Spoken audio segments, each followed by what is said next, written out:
For over a century, Johnny Walker has shared its bold spirit with the game of golf. Now, crafted with Devereaux Golf, Johnny Walker introduces the Johnny Walker Blue Label-inspired Sunday Golf Bag, elevating the game with sleek design, Blue Label hues, and refined gold accents. Celebrate your hole-in-one with a premium Sunday bag crafted by Devereaux Golf. Submit proof of your achievement to johnnywalker.com/blue-in-1. Please drink responsibly. This podcast episode is brought to you by Coors Light. These days, everything is go, go, go. It's nonstop hustle all the time.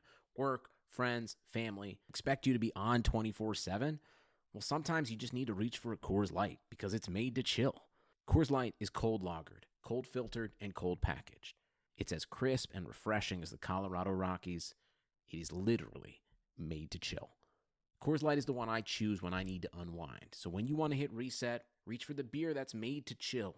Get Coors Light in the new look delivered straight to your door with Drizzly or Instacart. Celebrate responsibly. Coors Brewing Company, Golden, Colorado. This is Greg Olson, here to tell you about my new podcast, TE1. On the show, I had a chance to talk to my fellow tight ends who have revolutionized the position from an extra lineman to a dual threat superstar. And just like my guests have changed the game, this year, NFLSundayTicket.tv is revolutionizing your NFL viewing experience. Stream all the live out-of-market NFL games every Sunday on your favorite devices and never miss a moment from your favorite players. Visit NFLSundayTicket.tv and use the promo code GREG88 at checkout and get 15% off your subscription. That's NFLSundayTicket.tv and the promo code GREG88. Subscribe to TE1 and get NFLSundayTicket.tv. An unmatched dual threat. The Timeline is a Blue Wire podcast.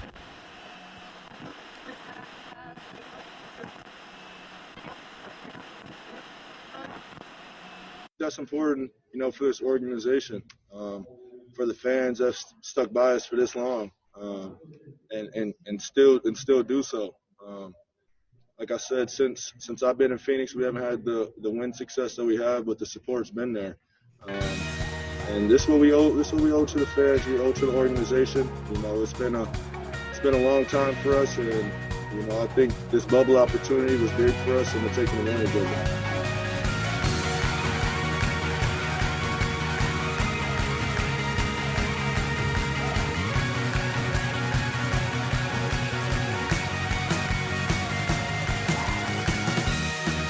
Welcome to the Timeline of Phoenix Suns podcast. My name is Mike. I'm here as always with Sam. Sam, how are you doing? Lovely. It's a lovely Sunday morning, Mike. It's amazing. We didn't do an emergency episode for you guys this time. We figured you could wait until the morning. However, The Suns are 5-0, and it's amazing how much the stresses of the world start to fade away when your basketball team is the last undefeated team in the bubble. It's actually true because I feel like I've developed a thick enough skin that the losses no longer affect my mood. Outside of when I'm watching the game, that'll change. When I'm watching a game, the losses do still affect my mood, but afterwards I tend to shake it off pretty quickly. But during this win streak, I find myself just feeling good, like hours later, the next day, or it's really amazing how your team winning can have like a longer term effect on your mood overall. At the risk of looking like an idiot here, I could say that where we may start to be approaching, the area that we're starting to approach for the Suns is kind of the Warriors, the first breakout year for the Warriors, but before they were a contender. The first time they made the playoffs with Steph Curry and Klay Thompson when David Lee was their third best player. We're starting to approach that point where the Suns are still fun. Everyone loves the Suns because they're still kind of underdogs, but they enjoy watching us win. But it's very much a fine line to walk, Mike. And I will say hope is a dangerous thing because you said losing doesn't affect your mood. But if the Suns ever become as good as the 2015-2016 Warriors were, which is ultimately where we want them to get, those fan bases would take massive hits whenever they would lose a game because, you would just go into every single game assuming you were going to blow out the competition. So then when some team like, the lowly Phoenix Suns back then would actually give you a good fight, it would be really hard to shake off those losses. I think we're at the fine line right now where the Suns are somehow undefeated, but they're still an underdog, and enjoy it while it lasts, because that doesn't happen for too long. Yeah, it's an unlikely scenario where the Suns still have hope to make the playoffs after 5 games. When the bubble was first announced, you and I took a look at the odds of the Suns making the playoffs and what it would have taken. We broke it down pretty carefully when it first came out, essentially saying the Suns would have to go either 8-0 and 7-1, and even still, especially in the 7-1 scenario, it was out of their hands in order for them to make the playoffs. Things have just gone their way more often than not. There are scenarios where players are being rested against teams that we want to lose, but other than that, even Damian Lillard missed 2 clutch free throws in order to secure a loss for the Trailblazers, which benefits the Suns in a lot of ways. The likelihood of all of these things coming together, even up until this point, not to even mention the idea of them making the playoffs yet, but even just to win 5 games, to be in the position that they're in the seeding, is just insanely unlikely. And I want to say this too. This is exactly what makes sports fun. This type of story is what makes it fun, because the chances of it happening were so low. And the idea that the entire NBA world, now everyone sort of can rally around one of the worst teams in the bubble, going on an insanely unlikely run. This is why the games are played, because before this we thought none of this would matter, and now it matters a lot. It's already a success for the Phoenix Suns, just going 5-0, but there's still so much more. There's still so much more. Just to play the odds game with you a little bit, the odds of Damian Lillard, a career 89% free throw shooter, bricking 2 straight free throws, as he did the other night, to seal another good outcome for Phoenix, 1.2% were the odds of that happening. The odds of the Phoenix Suns in a vacuum, if we take what the Suns' record is now, which is 31-39, and then their winning percentage is about 44% on the season, the odds of a team with a 44% win percentage to win 5 games in a row in a vacuum is 1.7%. That's what the Suns have done so far. The odds, as you said, Mike, have been very low. So we should appreciate, just first of all, what this team has done. It is injected a newfound sense of hope into, at times, what has seemed like a dormant fan base. Certainly, I'm noticing a lot more Suns fans online paying attention over the past couple of weeks. Certainly, obviously, I'm noticing all of the national media attention, most of which has been positive. And we'll get to a little bit more of that later. But yeah, this has just been the most. I mean, it's the first 5-game winning streak. We haven't even said it yet. First 5-game winning streak for the Suns since 2014. 6 years. It's pretty crazy. It really is, and I think what it's done for the reputation of the players has been just a success on its own. If the Suns make the playoffs, this entire season becomes a massive success. It completely vindicates and validates everything that James Jones has done. It solidifies Monty Williams as like a legitimate, respectable, and great coach for the Phoenix Suns particularly, but just sort of in the NBA pantheon right now. But even without that, just the fact that Devin Booker is now getting the respect of fans, peers, everyone but the refs as an NBA superstar is a great thing for this franchise going forward. If the Suns have cap space, now you can legitimately look at Devin Booker as a superstar to pair with someone else, right? Eventually, this will translate to the refs. It will translate to just sort of national media attention in general is also good, because as Suns fans, you get tired of the worn-out narrative about Devin Booker putting up empty stats.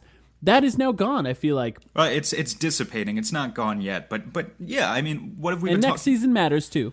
Next season absolutely matters. He has to continue to show positive momentum, because that's the name of the game when you're a young player. People want to see momentum. It's very easy for that sort of thing to fade with, knock on wood, an injury or something like that. You can look at some players who have had breakout seasons and then have kind of come back down to earth.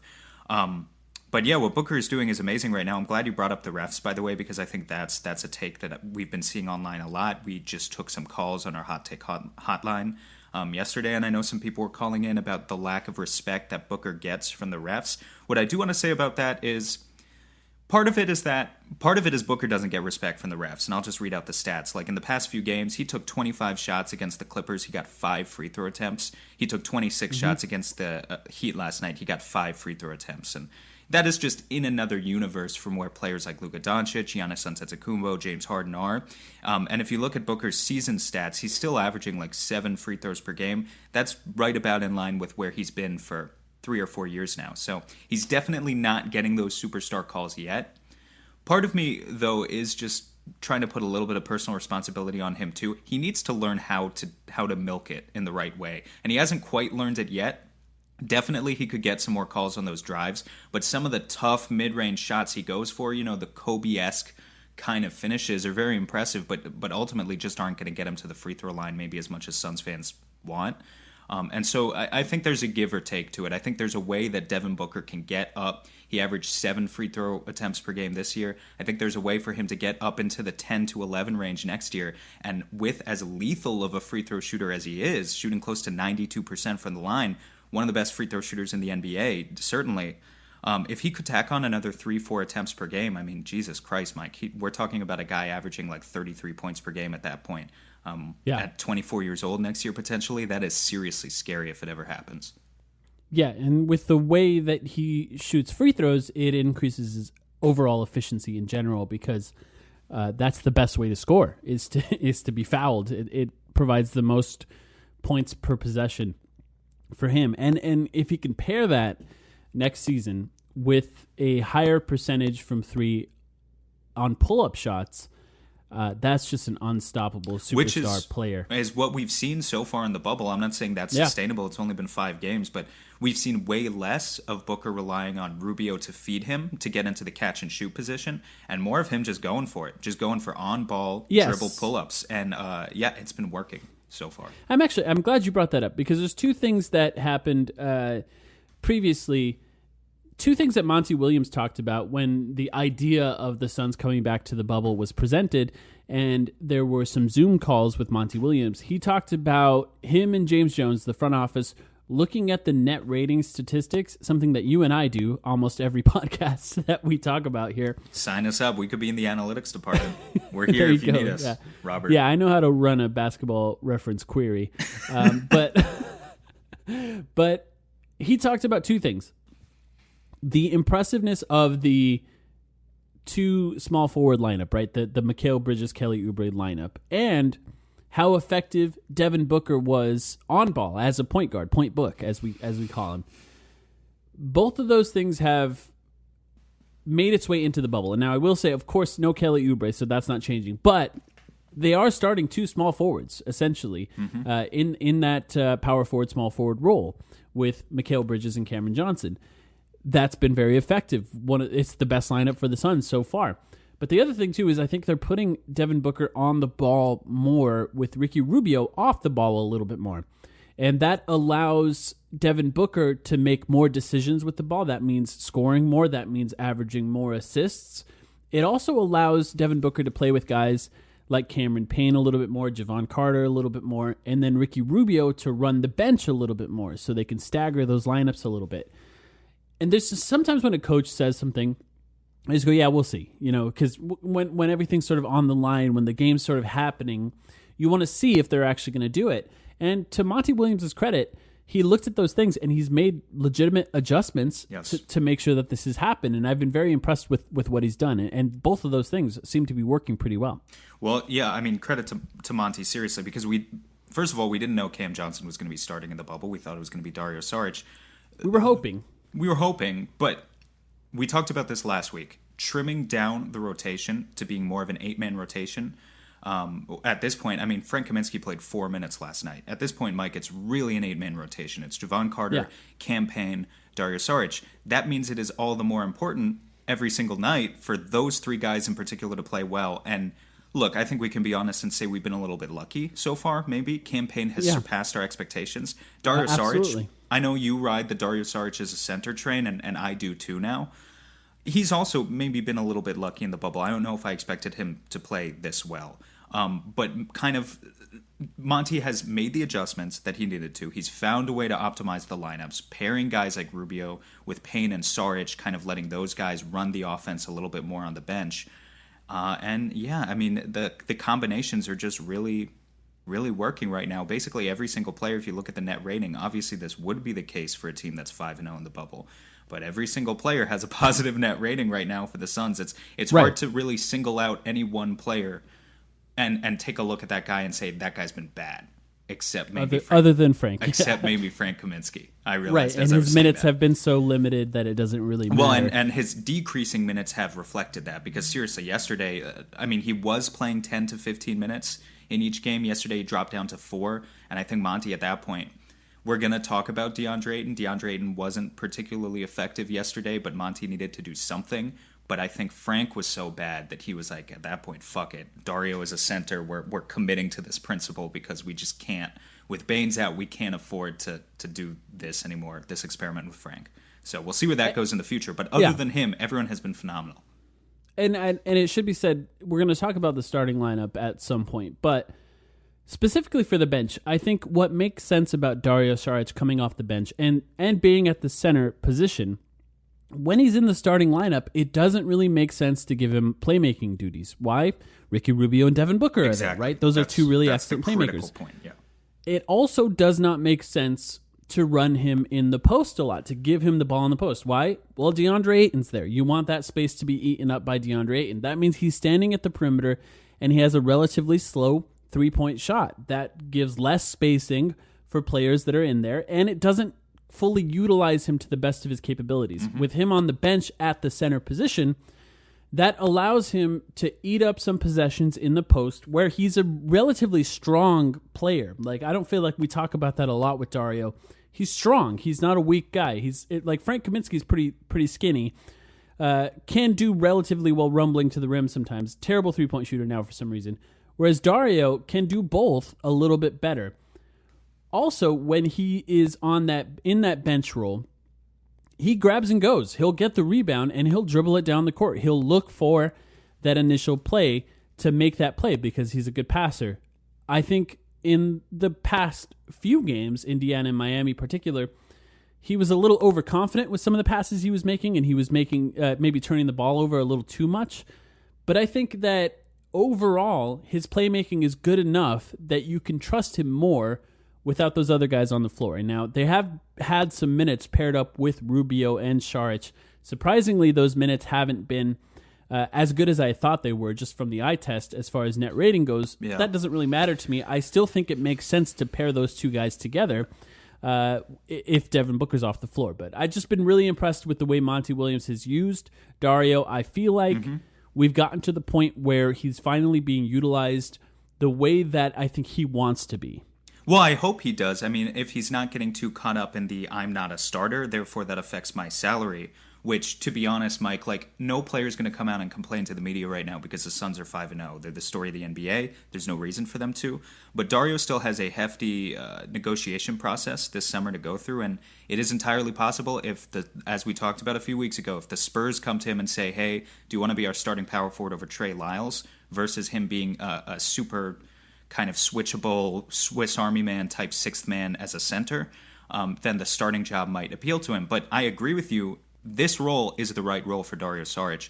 Not necessarily because he's elite at any one thing, but just because he kind of does a little bit of everything. Like you said, he'll grab and go. He'll try to play make for others, but he's also comfortable in the pick and roll. He's been really good at kind of sealing off his man, and like you said, he is surprisingly strong down there. So he's been able to generate like a surprising amount of free throw attempts. I looked it up. Dario Saric pre-bubble, when he was mostly starting at power forward and he was kind of just pigeonholed into this spot-up shooter position where he couldn't really do much, he was averaging 1.5 free throw attempts per game. In the bubble, now that he's given all this freedom to move around with the ball and kind of open himself up in different ways, not just stand behind the perimeter, he's averaging 5.2 free throw attempts per game. He's hitting 92% of his free throws in the bubble so far. Dario Saric in a bench role is averaging almost as many free throw attempts as Devin Booker.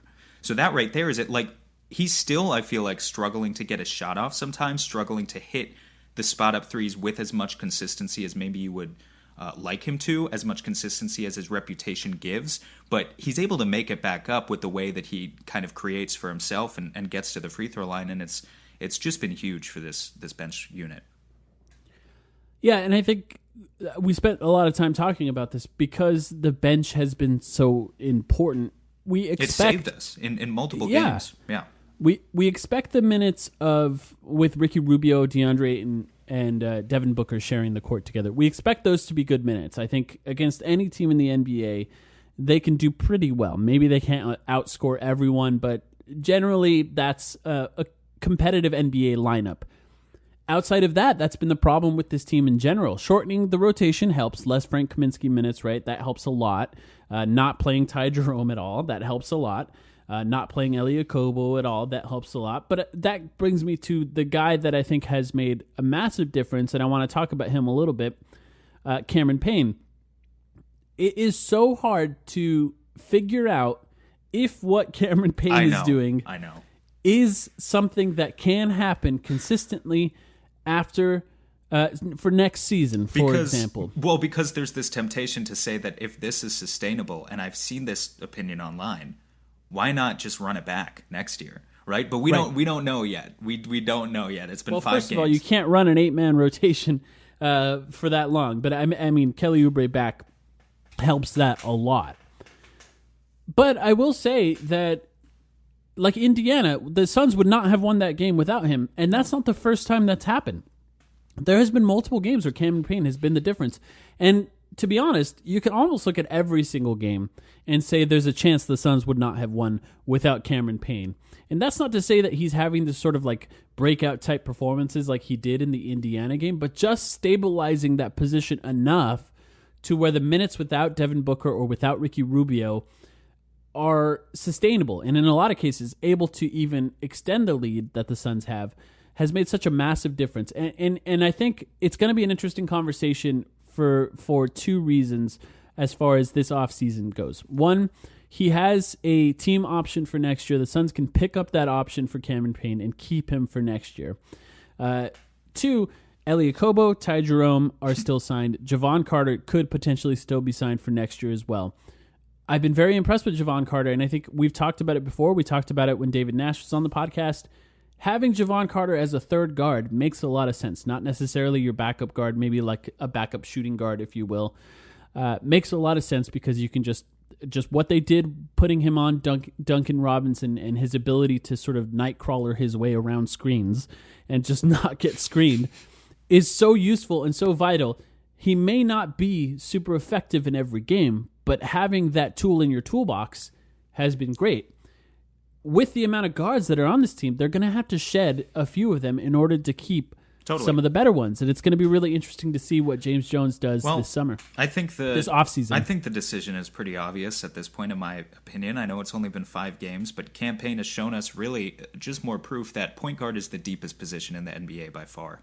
And there is a world of difference between those who should probably be in the G League versus those who are actually legitimately NBA caliber guards and kind of can cover the fundamentals that you would expect of an NBA guard. That means being able to break a press, not kind of being submissive to ball pressure. I mean, these are very basic things, but they're kind of things that Ty Jerome struggled with. And I don't blame him necessarily because it was his rookie season, but yeah, Cam Payne is he's come out and he's blown away my expectations, but I guess that's just because kind of how bad the other backup guards have been all season long. It's not that he's necessarily done anything all that special. He's just very solid.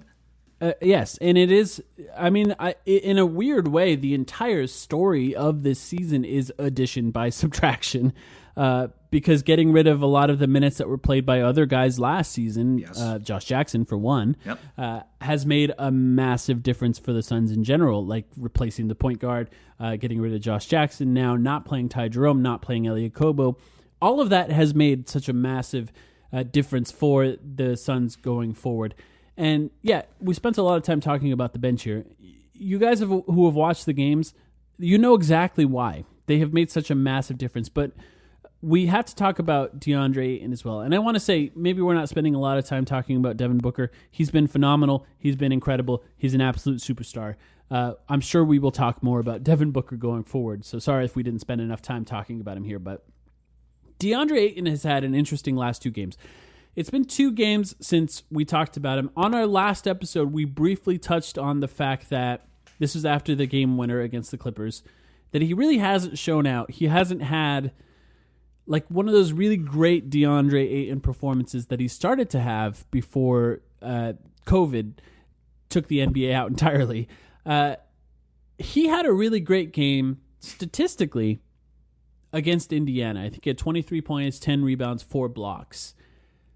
And then he kind of came out in this Miami game and was completely outplayed by Bam Adebayo, who's smaller and likely not as strong. I think strength is a difficult thing to identify watching the games. He's got really broad shoulders, though. He's got strength. He in looks interesting strong. places. He can put a spin move on you. In fact, he did put a spin move on DeAndre in the post where he kind of shook him off, and I was surprised at how easy it looked for him, and then finished around the other side for a dunk. So he's definitely deceptively strong for a center who's only 6'9". Yeah, and struggling guarding Bam Adebayo is one thing, but with the amount that Miami was switching, Jay Crowder was guarding DeAndre quite a bit, and he really wasn't able to punish that matchup in that game. So, what are your thoughts about DeAndre? And do you think he's been bad? Like, I know that's a weird thing to say, but do you think he's been bad? No, but I definitely think he was ineffective yesterday. I think it's amazing, right? Like, if you look at the box score, if you didn't watch the games, the past 2 games against Indiana and Miami, Game 1, DeAndre has 23 points, 10 rebounds. Game 2, he has 18 points and 12 rebounds. There's really not much of a difference there, outside of the 4 blocks he got against Indiana, and that's one thing. But box score-wise, there's not a huge difference there, and yet it felt like, in many ways, DeAndre, one of his best and one of his worst games of the season, back-to-back. And I guess that's kind of just proof of what DeAndre is a walking double-double. We talked about this all last season. He's always going to get his 15 and 10 at the very least, because he's going to walk into a few offensive rebounds. He's going to give you your putbacks. That is never something that Suns fans should take for granted, especially if you are insistent on starting a small forward at power forward long term, like Cam Johnson or Kelly Oubre, guys who don't grab a lot of rebounds. If you want to do that, that's great, and I think it's a winning strategy. But part of the reason it's a winning strategy is because DeAndre Ayton is an elite rebounder in year 2. He's already one of the best rebounders in the NBA, and assuming nothing crazy happens, he will be one of the best rebounders of his generation. Outside of that, though, he didn't really make an impact in this game at all. As you said, he wasn't able to punish Crowder. He didn't take any shots from the outside like he maybe showed a little bit more comfort doing in the previous games.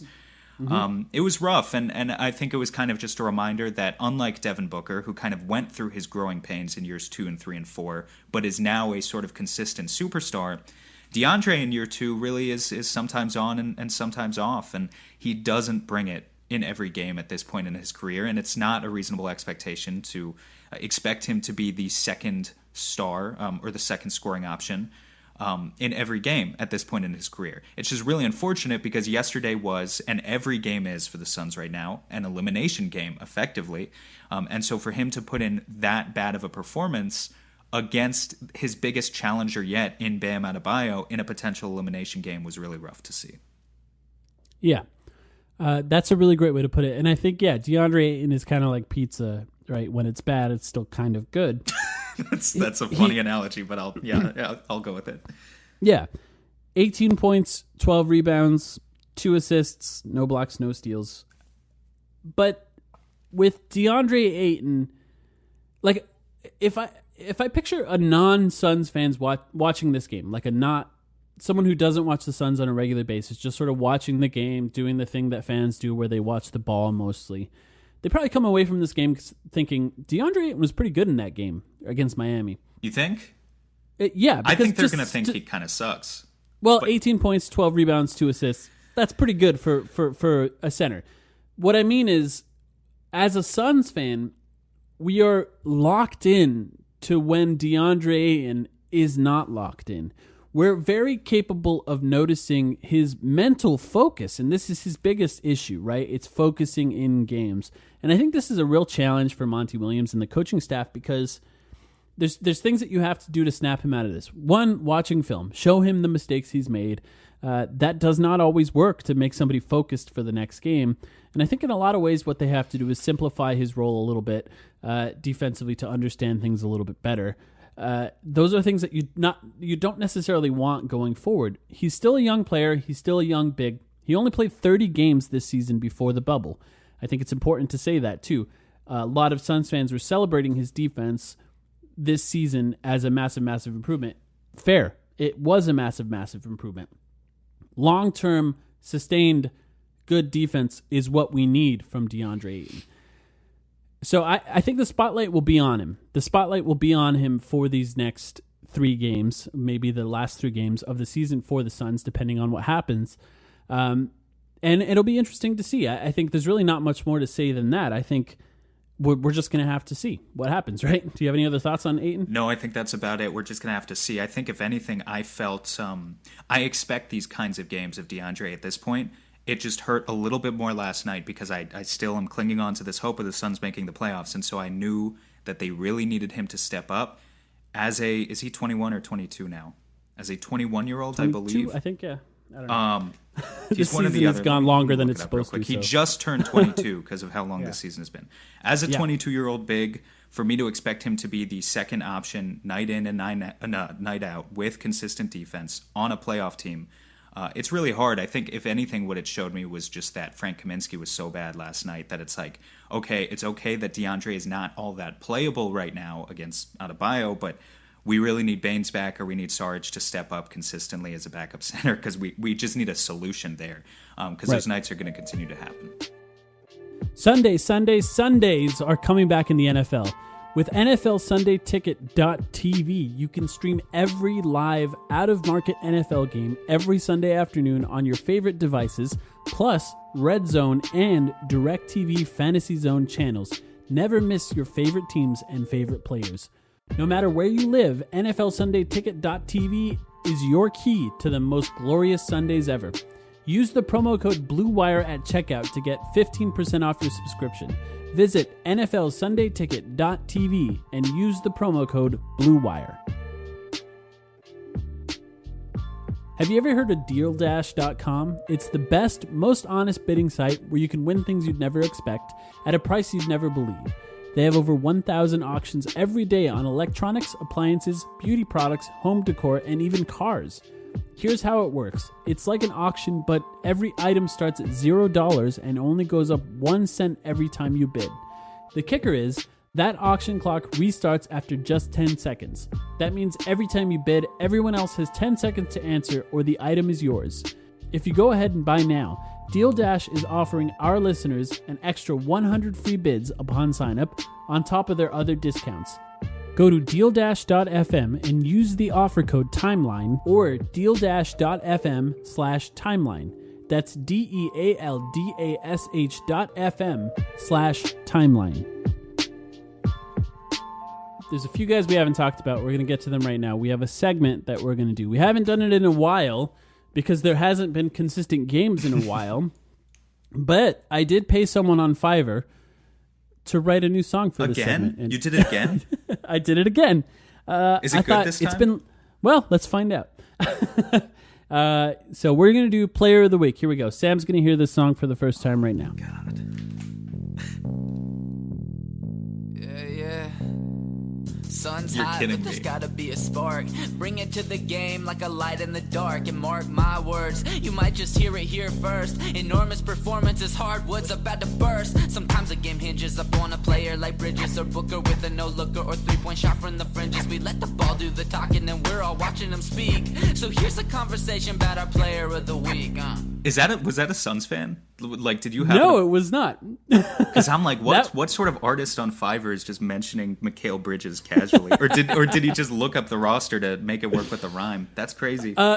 It was great. His name's Petravita. He's not even in America, I don't think. He's just a rapper I found, and I paid $10 to write a song for our Player of the Week segment. Keep in mind, you listeners at home can always feel free to write us write us a jingle for Player of the Week, and if it's good enough, we may play it. That's why I wanted to do it this week, to remind people that we'll play anything, first of all. if you want to write a song, make sure it's at least relatively well recorded. I don't want to assault our listeners' play quite ears. anything. There were a couple of DMs we got when we first introduced this segment back in the day of just no acapella. I believe we said. Yeah, that's true. It's got to have some sort. It's got to sound like good. It doesn't have to be good, but it has to like not assault your ears when you hear it. But yeah, it's Player of the Week. Shout out to Petrovita. Thanks for making that rap for us, and shout out for the. Maybe he's an NBA fan. I don't know. It was pretty cool for him to mention those players in there. I'll start because I think we're going to have a longer conversation about the guy that you picked. My player of the week is Javon Carter for obvious reasons. I think it's a good time to talk about Javon Carter. I looked up lineup stats for the Suns this week. And I was just picking random things to look at just to see if anything stuck out. I put it on the 2-man lineups for the Suns, and I set some sort of minutes restriction, 50 minutes or something like that. The best 2-man lineup for the Suns in the bubble is Javon Carter and Cameron Payne. That's wild. Isn't that wild? Yeah, that's wild. It's the smallest possible backcourt you can have. You know, it's impressive, too, because the Suns have had 5 games so far, and Javon, obviously, this is good timing because he blew up last night, and good for him because he had an amazing game. Yeah. But before that, in the 4 games prior to it, it was Cam Payne who was doing the scoring. I don't think Javon had more than like 5 or 6 points in any of the previous games. And so he was still showing the ball pressure and the defensive intensity, but the rest of it wasn't there. So for that to be the statistic, that's nuts. I think with Javon, his role is so clear, right? It's so defined. He knows exactly what he's supposed to do when he's on the court, and that's just harass a ball handler and constantly harass them. When he's making his shots, as he was against the Miami Heat, he's such a weapon to have because defensively, he's excellent. Offensively, you can just stash him off ball in the corner, sort of a tiny PJ Tucker, and just allow that's him. A good comparison. Yeah. And just allow him to shoot shots in the corner when he's wide open. Maybe give him a pump fake like he did a few times and pass it back in the into the paint, and just allow him to do sort of minor stuff. Just restrict his role. He's not great dribbling. Like he's not going to create for himself or others. Although by dribbling the ball, the one step back 3 he had yesterday was nasty. Like he hit corner 3 after corner 3, and by number 4, I was like, "What the fuck has gotten into Javon Carter?" But like the 6th one, I think was an actual step back with shot clock winding down. That was sweet, dude. That was crazy. Absolutely, and that was probably one dribble for the record. Okay, fair. But I wanted to give him a shout out because obviously he's incredible, but the heart that he plays with is inspiring for other players. I've been saying it about Javon Carter all season because I think we had a constant conversation about backup point guard. That seems to be solved for now. But I'm glad he's still getting minutes because I'm convinced guys like him inspire defense and other guys on the floor. Multiple times he was switched onto Kelly Olynyk, and Kelly Olynyk could not score on him. He blocked Bam Adebayo at the rim when Bam was gathering to go up for a dunk. It was a block for people who think it's a steal. That was a fantastic defensive play, and I saw you posted that one on Twitter, obviously. Then later in the game, he got switched onto Bam like with a minute left when the game was still close. And he posted him up, and he couldn't score on him. Mm-hmm. I mean, just to be able to completely defy the odds that you've been given just by the fact that he's small has been a remarkable thing, and I think I'm happy he had a game where he was finally hitting his shots, because I think sometimes guys like that who their role is defensive, even Mikal Bridges sometimes, can just get overlooked. You just don't notice it because when you look at the box score, you don't see what they're doing. But once he was on Duncan Robinson, the entire game changed a little bit. Mikal Bridges struggles a little bit around 10, 15 screens per play, the way they play with Duncan Robinson. Javon doesn't get screened, right? He just gets around it. So I've been very impressed with Javon Carter so far, but I think he's played good minutes even without scoring. But this Miami game in particular, I had to give him a shout out in this Player of the Week segment. Who do you got, Sam? I have, let's see, who do I have? Okay, here's my player. First, I'm going to start. My player's Cam Johnson. I was deciding if I wanted to make you guess or not, but I figured you would have figured it out pretty quickly. So here's my Cam Johnson stat. The Suns are 5-0 in the bubble, in case you didn't know. There is only one player in the bubble, such that when that player is sitting, the Suns are still getting outscored, still have a negative rating when that player is off the court, and that player is Cam Johnson. The Suns are a -6 with Cam Johnson on the bench in the bubble, even with as well as they've been doing. And I think this is mostly because of that one game where Cam Johnson was like a +37. I forget which game it was now, but it was nuts. But the Suns overall, their net rating in the bubble, they are a +14 with Cam on the court. They are a -6 with him off for a net rating swing of +20.0 points per possession. That is insane. It is not sustainable over an 82-game season, but just over the bubble, it's been crazy. And I think it's for a few different reasons. First of all, the raw per-game stats. Cam has given us 13.5 points. He's giving us 7.5 rebounds and 2.2 assists in the bubble. He's shooting 50% from the field, 37% from deep. Hasn't missed a free throw yet.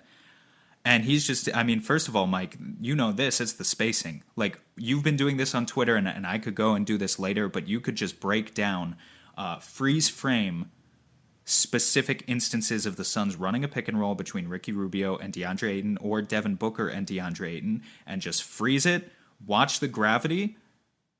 DeAndre Ayton, with all this roll gravity, just freeze it right when the defense is getting sucked into him, and look at Cam Johnson, and Cam Johnson is bound to have, 15 feet of space right there. Yes. And when you have two playmakers, literally two of the best playmakers in the league, at being able to make cross-court reads with either hand at this point, in Ricky Rubio or Devin Booker, the types of guys who can actually find Cam Johnson in the corner, even if he's 25 feet away from them, you end up with good results. So first of all, it's just by virtue of the fact that Cam is a better floor spacer than Dario Saric. He has been very successful in this lineup. The other thing, though, that I think deserves a shout-out is driving and penetration. Cam hasn't done a massive amount of this, but it is simply a fact that when Kelly Oubre was out, when we learned that he was not going to play, at least in the initial games of the bubble, Kelly Oubre is the third most likely player on the Suns to drive at any given moment. It's Devin Booker, and then it's Ricky Rubio, and then Kelly Oubre pre-bubble averaged 6 drives per game, the third most on the team. Obviously, when he was going to sit down, a massive part of creating offense in any lineup is dribble, drive, penetration, and although you want Ricky Rubio and Devin Booker handling most of your pick and rolls because they're the best playmakers, you also need penetration out of other players in order to make the offense work. So Kelly, 6 drives per game, he was out. The Suns needed to fill that hole somehow. 2 players have stepped up. Mikal Bridges went from averaging 2.7 drives per game to 5 per game in the bubble. He has doubled his production. And Cam Johnson averaged 1, literally just 1 drive per game before the bubble, and now he's sitting at just under 3 per game in the bubble. So both of these guys, they're not doing what Oubre can do. They're not going to drive and finish over the top of anyone, not necessarily at least. We haven't seen it yet.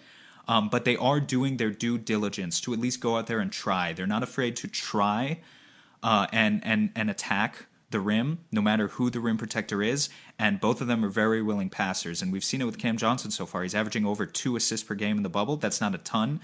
But he's also only committed 2 turnovers in 5 games. So if he can keep that consistent kind of ratio and just make plays for others, move the ball well, and continue to be a floor spacer, he has been very, very impressive for a number of reasons. And like I said, there are a lot of reasons why he is number 1 on the Suns in net rating so far through these 5 games. So shout out to our rookie, Cam Johnson, who is supposed to be only a shooter and has proved in games with dire consequences, potential elimination games here in August, that he is much more than that in a starting lineup for a potential playoff team. Yeah, arguably one of the most important players for the team. I mean, definitely top 5, obviously, with the starters.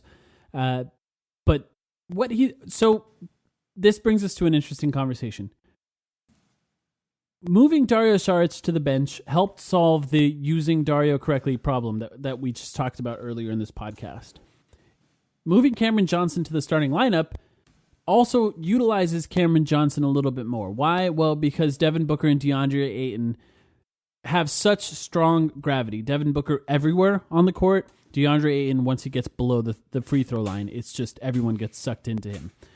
That means that a pick and roll between Devin Booker, DeAndre Ayton, with Cameron Johnson in the corner is one of the most effective offensive plays the Suns have had in years. Probably one of the most effective trios in the NBA. If we're being honest, of like just talking in terms of pure gravity, Booker is in the 90-something percentile as a finisher and playmaker. Ayton's in the 90-something percentile in his role gravity. I know Basketball Index stats. I don't have them in front of me, but they would back that up. Cam Johnson, one of the best spot-up shooters. It is a picture-perfect combination, those three together. Absolutely. And it should be said that one of the reasons it works so well, Cameron Johnson's height, 6'8", but his ability to get the shot off quickly, less than a second, from catch and release, is so effective. Recently, Kelly Oubre's status was upgraded from out to doubtful for the Miami game. This matters because that opens the window slightly for a possible return of Kelly Oubre. I think if the Suns make the playoffs, I think they're going to want Kelly Oubre to return. Cameron Johnson in that starting lineup makes a lot of sense. Mikal Bridges in that starting lineup makes a lot of sense. Why? He guards the best player on every team. He guards the best player on every team. You cannot move Mikal to the bench, not right now. You absolutely cannot. So the question for a lot of people is, Kelly Oubre comes back, does he start? Now, I do want to say, in this specific scenario right now, might be your only opportunity to get Kelly Oubre to buy into a bench role just for this season, right? Just for these last few games that the Suns are playing. And I say that because you're able to point at the games and say, look how well it's working. We're winning games. We don't want to mess this up right now. And two, you're coming back from injury. Let's work you back into the lineup relatively slowly. Will Kelly Oubre buy into that long term? None of us actually know. But if things work very well with him coming off the bench with Dario Saric, Cameron Payne, and they work well together coming off the bench, that could help you going forward in the future. There is no scenario where having Kelly Oubre back makes the Suns worse. Yeah, that's a very good point. Just say that again for the people in the back. Say it again. There is no scenario where having Kelly Oubre back on the roster makes the Suns worse. The Suns need more good players. Good players are important. Is good for the team. Yes. Just period. Yeah. I understand the conversation about what the starting lineup should be going forward. I definitely do understand that. You can see it just watching the film. But I do want to remind people that the Ricky Rubio, Devin Booker, Kelly Oubre, Mikal Bridges, DeAndre Ayton starting lineup was one of the best in the NBA by net rating. If you end up starting Kelly Oubre when he comes back, it's still a very effective starting lineup. Better defensively, not as good offensively, better in transition because Kelly Oubre is an excellent transition player, and you still have Cameron Johnson. If they start him, I won't be mad. If he comes off the bench, I think that's actually good long-term because maybe you can get him to buy into a bench role long-term if the Suns actually prove to be like a playoff team with that kind of thing going on. But I don't know. It's an interesting conversation. I think that we're going to be talking about for a while here. What's Kelly Oubre's role on this team going forward? Yeah, well, I think you said it best. I think his role in the short term is that he should come off the bench, and I think you could get him to buy into it. Long term, I think he's still going to want to be a starter, and I think he has good reason for believing that. He was the third leading scorer on this team. He was a positive contributor, albeit maybe not as positive as some Suns fans believe, but still a positive contributor. But just to echo your sentiments again, I think Suns fans cannot fall into the trap of thinking that these particular 5 games that we've just had are reflective of the experience that the Suns are always going to have. They're absolutely not. More good players is important. The fact that the Suns are only an 8-man deep team right now, that you're only comfortable with playing 8 players, should scare you for the future. They still need more depth. And on top of that, there are some ways in which the Suns have gotten very lucky in the past couple of weeks. Opponents through the bubble so far are shooting 29% from deep against the Suns. That is luck, frankly. There have been, we've seen a million times over, NBA defenses cannot control, even the best defenses in the league, cannot control the percentage that other teams shoot against them from 3 outside of maybe a 1 to 2% swing. As good of a defensive team as you are, you can't control that. What you can control is how often other teams shoot threes against you. You can control the volume, and there are various ways to do that. You can change up your pick and roll scheme. You can do all sorts of things to control the volume. But long term, you cannot control efficiency. all NBA teams in the long term are eventually going to shoot something like 34 to 36% from deep against you. And if you look at the stats this year, that's the case for all 30 NBA teams. So the fact that teams are shooting 29% against us right now definitely means that the Suns have gotten a bit lucky so far. You're still going to take it. You're still going to be happy that you're 5-0, but the Suns need more good players, and that means that they need Kelly Oubre back ultimately. Yes. Now, having said that, I am leaning towards the starting lineup being a little bit better with Cameron Johnson in it. I am, as you guys know, I've always been team shooters. I think that Devin Booker is a little more Kyrie Irving and a little more Chris Paul than he is Klay Thompson. And that means putting shooters around him and DeAndre Ayton is the best possible scenario for the offense going forward. I will say that. I mean, that's just how I feel. But I don't think that the starting lineup is is going to get terrible somehow, right? It was plus 19. And this is in a lot bigger sample size than we've seen with Cameron Johnson in the starting lineup. One thing I will say is what's impressive about the Cameron Johnson net rating stats, it's like plus 14, plus 15 right now, that starting lineup, is that it's only really against good teams outside of the Washington Wizards. True. So impressive to do that. Whereas there's sort of a mixture with Kelly Oubre in that starting lineup. But I will say, for Monty Williams, he does have an opportunity here to have reasons, right? There are reasons for bringing Kelly Oubre off the bench going forward. If he does come back, hopefully he does. If the Suns make the playoffs, I think he will. We'll get an opportunity to see him in these important games as well. Coming back from injury, it's a little unfair to judge it going forward. But I do think that it will be an interesting thing to talk about. And I don't think that I'm prepared to make like a final decision on how I feel about this. And I don't think we have to. We have a little more time to talk about this. But I think Cameron Johnson is an excellent choice by you, Sam, for Player of the Week because he's been absolutely impressive. But this will be an interesting conversation going forward. Yeah, we're going to keep having it. All right, one more segment, and then we're going to get to Jacob Kniffen. Let's talk about Draymond Green real quick in Cold Take of the Week. Oh my God, the cheese is cold. All right, Draymond Green was a guest on the TNT crew this week, and he said this about Devin Booker. It's great to see Book playing well and Phoenix playing well, but get my man out of Phoenix. It's not good for him. It's not good for his career. Sorry, Chuck, but they got to get Book out of Phoenix. I need my man to go somewhere where he can play great basketball all the time and win because he's that type of player. Are you tampering?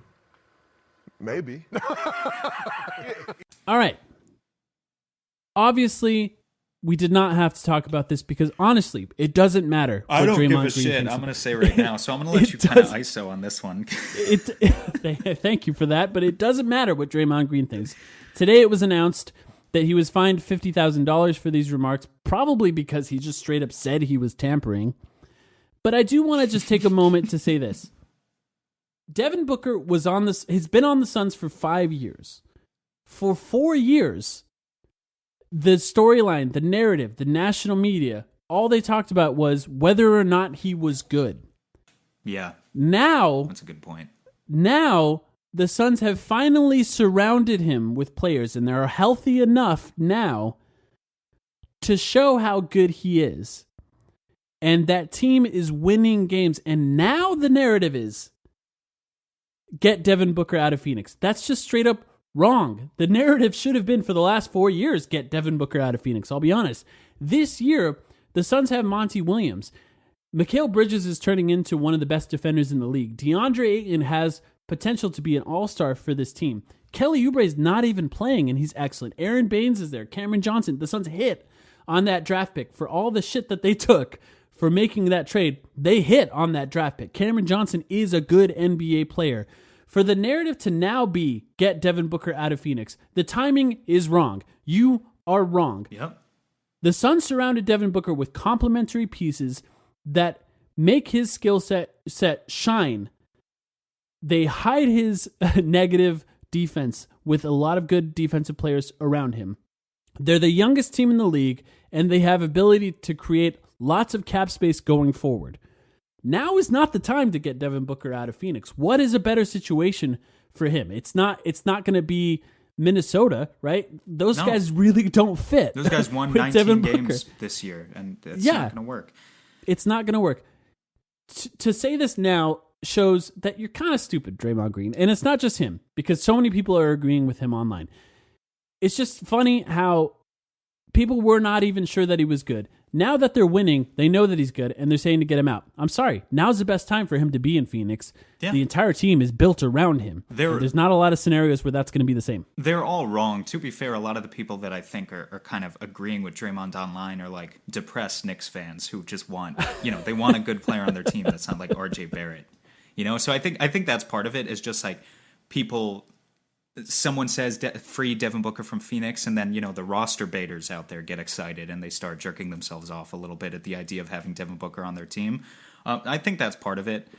But obviously the narratives have to catch up to reality, and that's always been the case for the Suns. We've always said that kind of the narratives are not going to catch up on Devin Booker until the Suns start winning games. I will say... this is kind of what gives me faith in some players. I know we have to hate this guy right now because we're actively competing with him for a 9th seed, but guys like Damian Lillard, the little spat, he got in with on Instagram with Paul George the other day about when he was calling out Paul George after he said he sent him home last year, and then he said keep running from the grind, keep changing teams. It gives you a greater respect for players like that, Damian Lillard and Devin Booker, who I think are two players cut from the same cloth, who actually decide to commit to one organization, when clearly there are these narratives that build and there are these media messages that are hard to tune out for many players, that if you're not winning constantly, you should just give up on your organization and go run to some other city and team up with someone else. And I think we have seen that affect how many kind of the overall NBA culture, the landscape that there is, where there are players like Draymond Green trying to actively tamper with Devin Booker on national TV. But, just to say my quick piece on it, like, I don't actually give a shit what Draymond Green specifically thinks about the situation. I don't think Draymond Green is particularly in the know about any of this stuff. I've never thought that his basketball analysis would be all that great. No.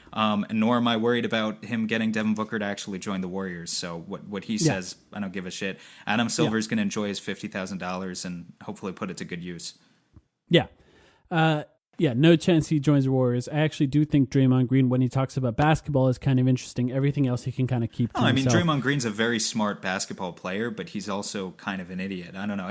It's an interesting... Yeah, that's the real truth. If you think this about Devin Booker now, you're just kind of dumb. I'm sorry. The team is built around Devin Booker, and it magnifies his strengths, and it kind of gets rid of some of his weaknesses. So just going forward, we'll see. I think the smart people will be saying the right thing about the Suns going forward, assuming they can continue to build on this and they do the right things with their cap space in this offseason. I guess it almost matters who the message is coming from, though, right? Because, we're not, as Suns fans, we're not stupid. I'd like to think we're not naive, and we know that this is an organization steeped in dysfunction. If you look at it, for the past 5 years, we're only like a year removed from that hit piece from ESPN about goat shit and all that stuff, and Greta. Yeah.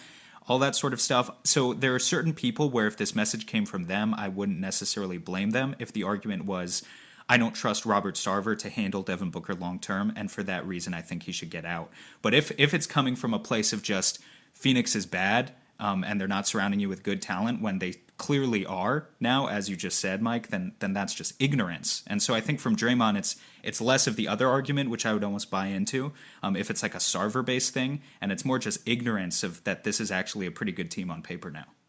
Yeah.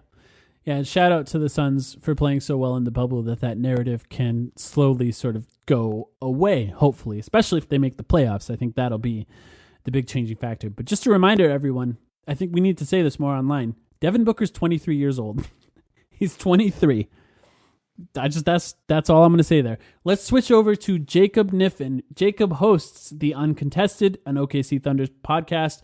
We'll talk a little bit about that OKC game and what to expect. And who's going to be guarding Devin Booker, I think, is a question that we had for him. So check that out. We'll be back. Who knows when? Definitely next week.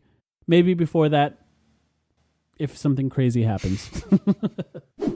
All right, joining us, one of our Blue Wire counterparts here, Jacob Kniffen, one of the hosts of the Uncontested podcast, which is an OKC Thunder podcast. Jacob, how are you doing? Hey, man, I am doing great. Thank you guys so much for letting me come on today.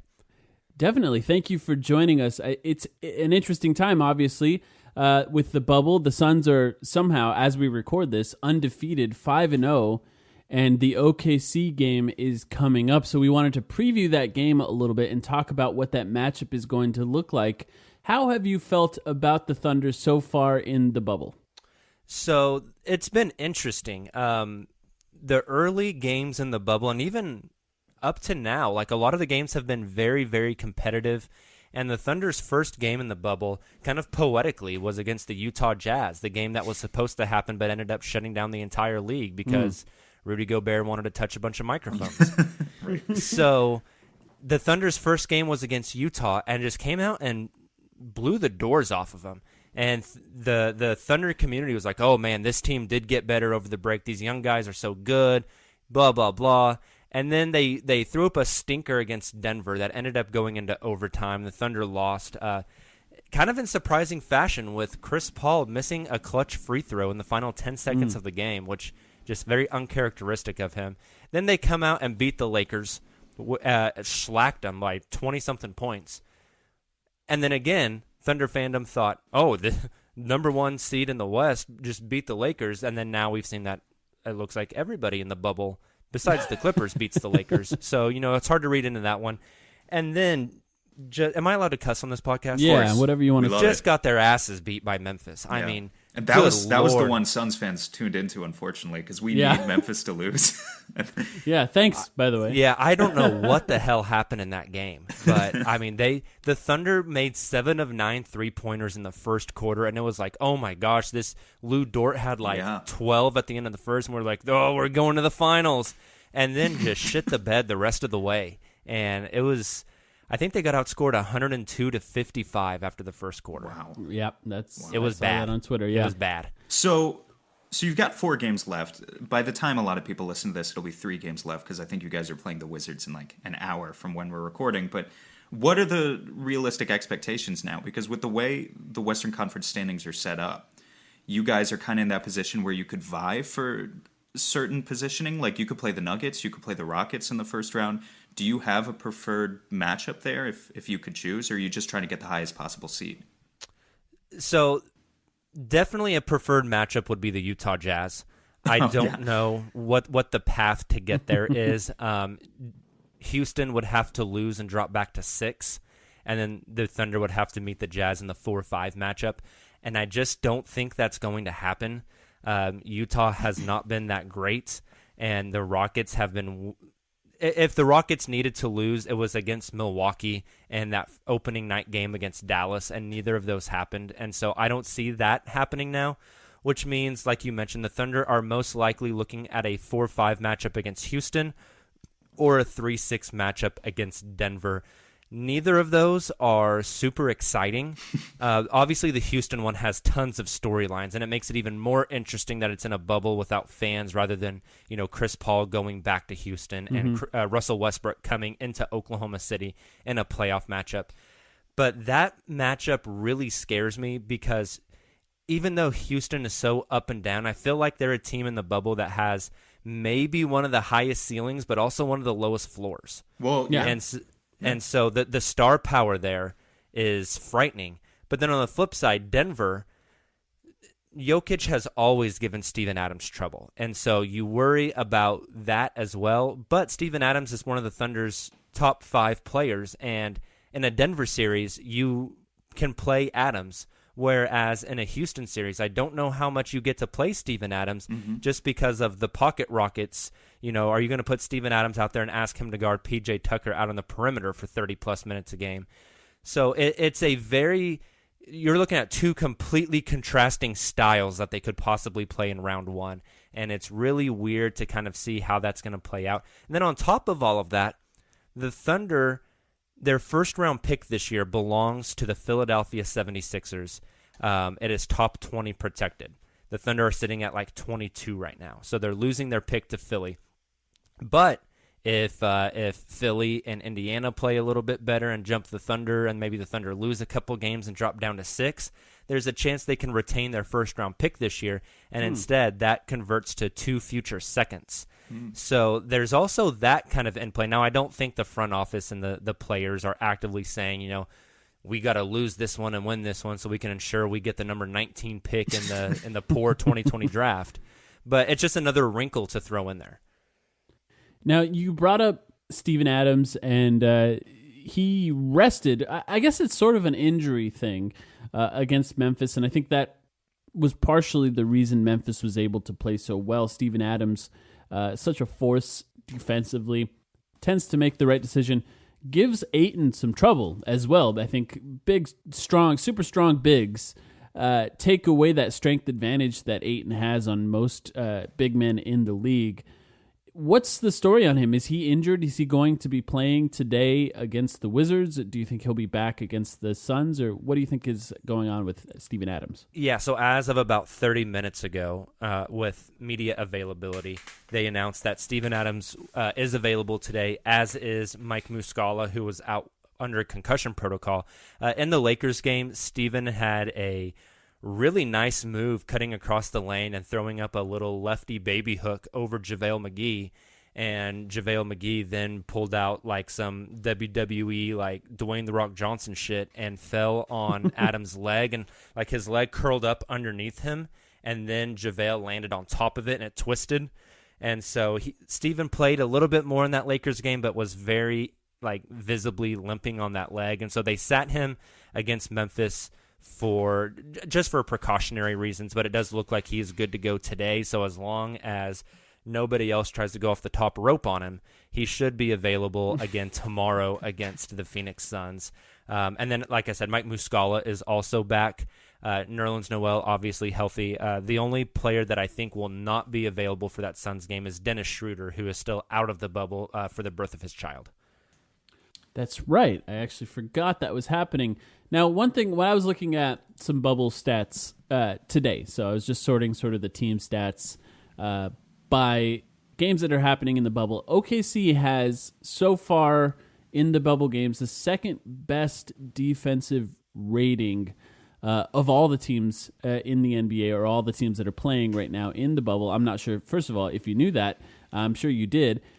Why do you think that is? What do you think is the focus of their defense, and why do you think they're able to maintain that good of a defensive rating? So I think it would be the number one defensive rating if they didn't give up 190 points against Memphis. But no, the defense has been really good. The defense has been pretty good all year. And in the bubble, it's kind of stepped up to the next level. And I think this team has a lot of really good defenders who don't give up on plays. And I don't know if you could say that about Thunder teams of past, specifically a certain point guard who would get screened and then just never try on that defensive possession again. Chris Paul obviously is a defensive savant. He's so intelligent with how he plays defense. He's so pesky. And then the biggest one, the revelation this year, and maybe somebody you guys are a little familiar with down there in Arizona, Luguentz Dort. Oh, yeah. Is sure. I've started now calling him the Dorcher Chamber because he locks dudes up and they can't get out.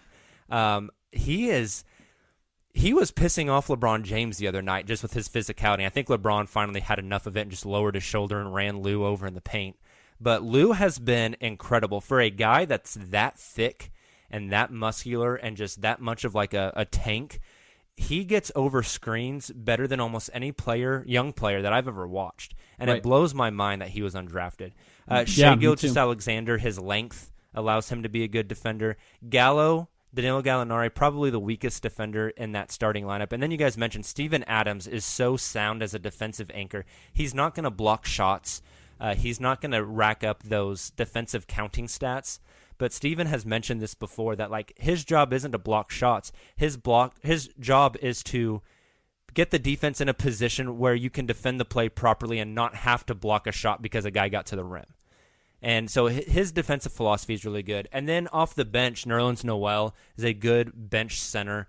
Hamidou Diallo has been very good defensively so far in the bubble. And they got Andre Robertson back, who hasn't played a lot of minutes, but had he not messed his leg up 2 years ago, I think he was headed for a Defensive Player of the Year. If he wouldn't have won it, he would have got second place. He was phenomenal that season, just absolute lockdown. And so I think a collection of good individual defenders who understand what the team wants to do defensively. They communicate really well. They've changed up how they guard the pick and roll a little bit with their bigs now dropping and allowing their athletic guards to get over the top of screens.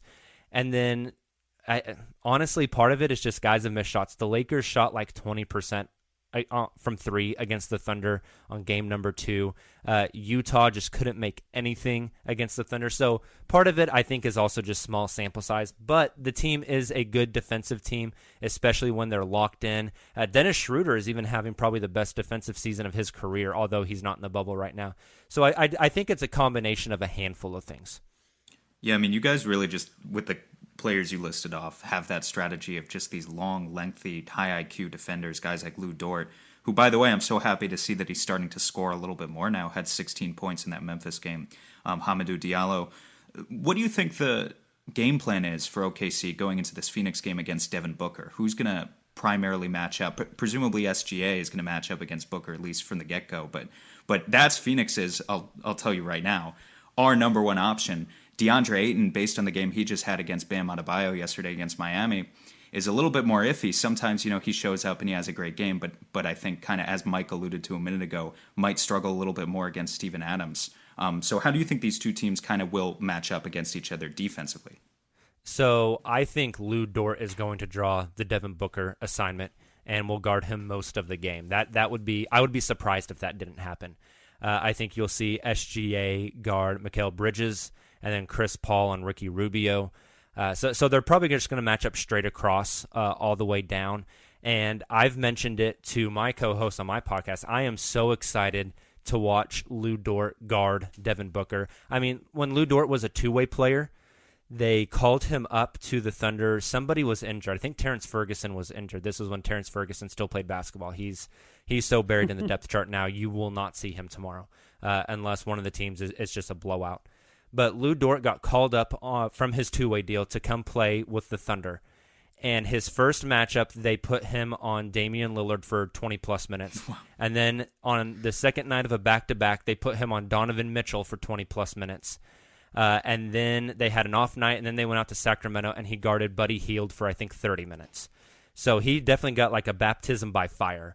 And he is their go-to guy for the opposing team's best perimeter player. So Lou versus Booker is going to be a ton of fun. Obviously, Lou, just that tank. He uses his chest to defend more than his hands. And I think the refs let him get away with a little bit more because he's not reaching, he's not poking, he's just using his body. And so to see Booker, who has just incredible footwork, go up against Lou, whose upper body strength, he's going to try to push him around a little bit. It's just going to be fascinating to watch. I got to be honest with you guys. Shai Gilgeous-Alexander has struggled a little bit in the bubble, and then throwing Mikal Bridges on him scares me that Shai is going to have a poor game offensively against the Suns. But besides that, I think the matchups are going to be pretty straightforward across the board. I actually think there's a good chance that Mikal Bridges guards Chris Paul for interesting a significant portion of the game. He's just good at harassing ball handlers. I will say that matchup is not super great for Mikal Bridges in general because super crafty players that are able to get their shots off in mid-range, it's just guys like CJ McCollum are the type of guys that actually give Mikal Bridges a little bit of trouble, other than like yesterday with Duncan Robinson, just constantly being run around screens is something that bothers him a little bit too. But I do like when he guards guys that dribble a lot. So I think there's a chance that he's on Chris Paul, but we'll see. We'll see how that ends up happening. I do have two questions for you. First one's kind of easy. Do you think there's any chance that the Thunder rest anyone, being that this will be the second night of a back-to-back, and Chris Paul's a little bit older, Steven Adams coming back from a slight injury. Do you think there's any chance it happens? And then going forward with the Thunder next season, this is more of just a future question and your thoughts on this in general. What are the chances that the Thunder actually make an attempt to bring this team back? They've overperformed, I think, what a lot of people expected. Most people thought Chris Paul would have been moved by the middle of this season. He was not. Danilo Gallinari is a free agent. What are the chances that this team actually stays together going forward? Okay, so for your first question, I don't know if they'll rest anybody. I know Andre is sitting out today against the Wizards, Andre Robertson, and I can't remember off the top of my head. Somebody else is sitting out today. So I don't know if they'll rest anybody on the second night. It definitely depends, I think, on seeding and stuff as well. So we'll see on that. Honestly, I don't have any insight into that. But as far as next season is concerned, that is a fascinating question that we debate a lot on our podcast. You know, it's so hard to say. Like, can you find a trade partner for Chris Paul this summer? I think this season has raised his trade value as far as he's no longer seen as a negative asset, but probably a net neutral asset. There's been talks that, you know, the New York Knicks were interested, obviously with the Knicks bringing in Tibbs. You don't bring in Tibbs to develop a young team. You bring in Tibbs because you want to win. So maybe Chris Paul in New York fit makes a little bit of sense. But with the uncertainty of the financial future of the league and what the salary cap looks like, it makes those things more difficult. Sam Presti, at the beginning of this season, before training camp started, penned an op-ed in the local paper that was very Sam Presti-ish. It was a whole bunch of really big words, and this guy, whenever he's done being a GM, he can go and run for politics immediately, just the way he talks. But the one thing that really stood out to me in that was that basically he and I'm not quoting this, but paraphrasing, he said that living in that middle ground where, you know, you're not good enough to really compete, but you're just good enough to not, you know, maximize your draft potential, that's like purgatory in the NBA. You don't want to be just kind of floating in that middle ground. You either want to be really good, like the Thunder have been for almost the past decade, or you want to be racking up lottery draft picks, you know, and drafting in the top 10, top 5. Mm-hmm. And so because of that, it's hard for me to see them just bringing the gang back. You know, if your options are let Danilo Gallinari walk for nothing or re-sign him, maybe they re-sign him looking to flip him at the next trade deadline for whatever they can get. You know, if they can get any sort of asset for Chris Paul, I think they'll do it. And if a Chris Paul trade happens this offseason, I'm going to say this summer. It's not going to be this summer. This, like, November. I think that's when you start seeing a lot of things like them looking to move Dennis Schroeder, them looking to move Steven Adams, them looking to move or maybe just letting Danilo Gallinari walk, and really tearing this team down to the studs and rolling with Shai Gilgeous-Alexander, Darius Bazley, Lou Dort, and trying to maximize, even though the Thunder have 1 million draft picks coming up, the only picks they can control are their own. And so I wouldn't be just surprised to see them, if they can get Chris Paul off the books, to tear everything else down to the studs and let these young guys kind of run the show themselves and try to maximize their own pick moving forward. Yeah, I wonder if Presti almost sees that as a challenge for himself to take himself back to the roots of obviously what he did with that team originally in the late 2000s. He hasn't really had a challenge like that to tank with this franchise in 13 years? So that would be really interesting. Definitely. And, you know, there's some people worry like, oh, if the Thunder trade away their players and they're bad, does Presti even want to stay in Oklahoma City? Well, when you look at a GM who likes challenges and puzzles and wants an opportunity Draft to build picks. something, I mean, holy shit, man. He's going to love it. Yeah. I mean, and I don't think this question comes up a lot. I don't think they're looking to package draft picks to go get a Bradley Beal or package draft picks to try to go get a Karl Anthony Towns. I think the most likely scenario for Oklahoma City and what Presti likes to do is package those draft picks to move up from pick 9 and 13 to pick 5. Move up from pick 8 and 10 to 3 and go get a guy that they really like. Yep, that's really interesting, and I wouldn't mind if you guys did that. We need some team to make some room for the Suns in the playoffs next season, so I think feel free to trade them all away. There's a chance, man. The West is going to be a bloodbath next season, whatever next season looks like. Yeah. But the Suns, what they've done in the bubble, the youth on that team, and the Suns are 5-0 without Kelly Oubre. Like, I don't know how many people are realizing that right now. Right. You add Kelly Oubre to this team as well right now, and that's a scary-ass team. Coming into the bubble, I was like, there's The play-in game is going to be New Orleans and Memphis for that 8th seed.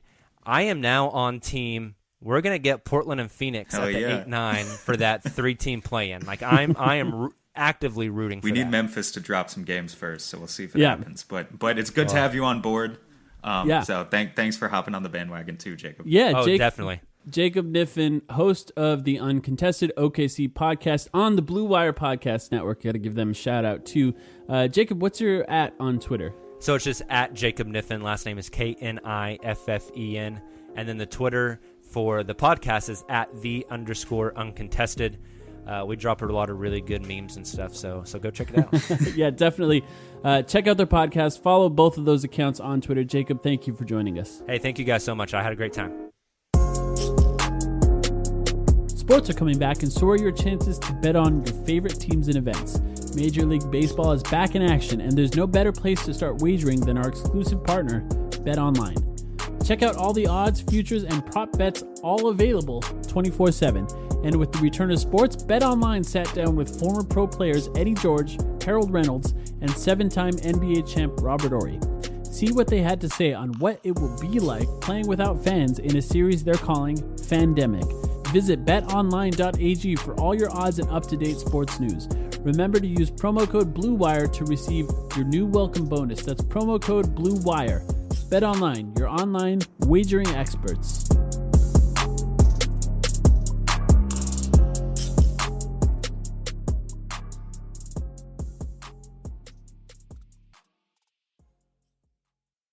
Nobody builds 5G like Verizon builds 5G, because we're the engineers who built the most reliable network in America. And the more you do with 5G, the more building it right matters. The more your network matters. The more Verizon engineers going the extra mile matters. It's us pushing us. It's Verizon versus Verizon. 5G built right from America's most reliable network. Most reliable based on rankings from RootMetrics second half 2020 U.S. report of 3 mobile networks. Results may vary. Award is not an endorsement. This episode is brought to you by Row.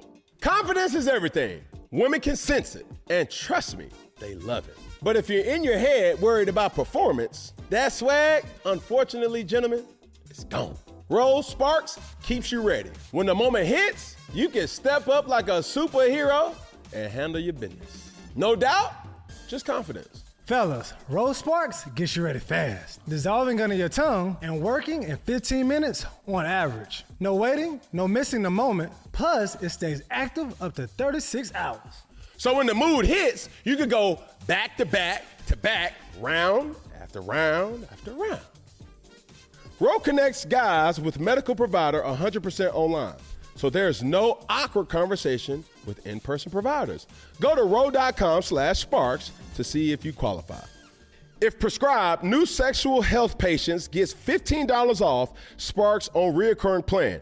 Connect with the provider at row.co/fourth to find out if prescriptions Row Sparks are right for you. That's ro.co/fourth for $15 off your first order. If approved, treatment ships directly to their door. Compounded drugs are permitted to be prescribed under federal law, but are not FDA approved and do not undergo FDA safety, effectiveness, and/or manufacturing review. For full safety information, go to row.co/safety info.